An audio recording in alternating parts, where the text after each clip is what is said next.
Irrational numbers are those numbers whose decimal goes on forever without any pattern or any repetition. What this means is that irrational number cannot be expressed in terms of a fraction where both numerator and denominator are relatively prime numbers. So one such irrational number is square root of 2. Today I will be proving why square root of 2 is irrational using fundamentals of mathematical analysis. Okay, we start the proof using an indirect method. So by indirect method I mean the method of contradiction. And first let me write square root of 2 is irrational. So in order to prove this, first we'll assume that if possible square root of 2 is a rational number. So if possible, suppose that if possible, let's assume square root of 2 is rational. We start our proof by assuming the negation of our proof statement, that is square root of 2 is irrational. So if square root of 2 is rational, then we can write it in the term of p over q,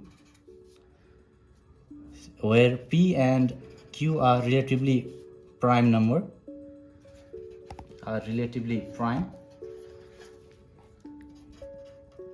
So if square root of 2 is rational, then square root of 2 is equal to p over q, where p and q are relatively prime. So after we square it on both sides, we get p square equals to 2 times q square. And so by this we can conclude that p square is an even number. P square is an even. Why is it so? Because q square is an integer and 2 times any integer is always an even number. So p square is an even number. So if p square is even, this implies that p is even too. So this seems obvious, but the logic in real analysis do not work this way. So what we will do now is we have to prove this statement as well. If p square is even, then p is even. So in order to prove this, we use another indirect method. So we use the contrapositive of this statement. So the contrapositive of this statement is that if p is odd, then p square is odd. So if we successfully prove this statement, then this will automatically prove this above statement, which is if p square is even, then p is even. So in order to prove this, let's start by writing p as in the term of 2 times some integer plus 1. So if p is odd, then we can write p equals to 2 times some integer number n plus 1. So that means p square will be equal to 4n square plus 4n plus 1, and we can take common here 2 common, 2n square plus 2n plus 1. So 2n square plus 2n is obviously an integer. We can denote this by 2 times some integer k plus 1. So as you can see, if p is odd, then p can be written in terms of 2n plus 1, and we will obtain that p square equal to 2k plus 1. This means p square is odd. So p square is also equal to 2 times some integer plus 1. So if p is odd, then p square is odd. So by this we can conclude that if p square is even, then p is even. So now I can jump from here and I can write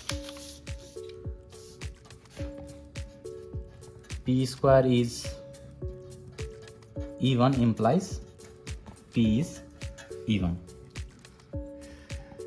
Okay, now if p is even, then we can write p equal to 2 times some integer n.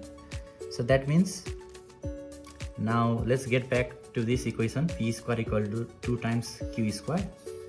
So let's substitute this value 2n in our this equation. That means we get 4n square equal to 2 times q square. This means q square equal to 2 times n square. Now if q square equals 2 times n square, then we can say that q square is even too. Q square is an even number. Q square is even. Because 2 times some integer is always even and q square is even, this will imply that q is even too. So if q square is even, then q is even. We have already proved this. So that means square root of 2 is equals to p over q, and here p and q both are even.